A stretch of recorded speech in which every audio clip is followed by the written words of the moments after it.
Samarlakota G Ragampeta రోడ్లో గల జగనన్న కాలనీలో సుమారు 15 రోజులుగా త్రాగునీటి ఇబ్బందులు గురవుతున్నట్లు స్థానికులు కాలనీ వాసులు వాపోతున్నారు.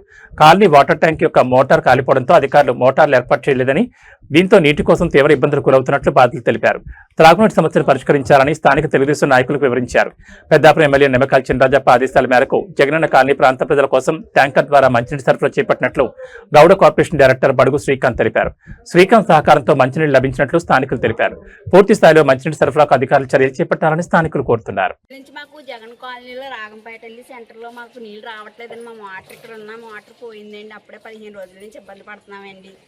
మొన్న అక్కడ సార్లో మోటార్ బాగు చేసి సార్ల దగ్గరికి వెళ్తే అది అవదమ్మా ఇంకో చూస్తున్నాం ఇంకో 2 రోజులు అన్నారండి. అక్కడ కరెంట్ పని చేసి రాంబాబు గారు కూడా అవదమ్మా అది వేరే కలెక్షన్ కలిపే వరకు లేట్ అవుద్ది అన్నారండి. మున్సిపల్ ఆఫీస్కి వెళ్దామంటే మాకు కాసి ఎవరు అధికారులు రాలేదండి. చాలా ఇబ్బంది పడిపోతున్నాయండి వాటర్ కోసం. మరి ఏదో చేయాలండి. మేము నీళ్ళ కోసం ఇబ్బంది పడుతుంటే శ్రీకాంత్ గారికి వచ్చి కొంచెం చూసి అన్నీ మళ్ళీ ట్యాంక్కి పంపించేయండి, మా అందరికీ దగ్గరుండి నీళ్ళు వాటర్ పెట్టేస్తున్నారండి. అంతేకాండి అప్పుడే 15 రోజుల నుంచి చాలా ఇబ్బంది పడుతుందని ఇవాళ శ్రీకాంత్ గారు వచ్చి కొంచెం నీళ్ళు సప్లై చేయించారండి. కొంచెం ఏదో మోటార్ ఏదో చేసేలా చూడండి అధికారులు అందరూ. చాలా ఇబ్బంది అయిపోతుంది. ఎండాకాలం ఒకటండి ఒంట్లో బాగాలేని నీళ్ళు మాత్రం అలవాటు తప్పిపోయి చాలా యాత్ర పడిపోతున్నాం.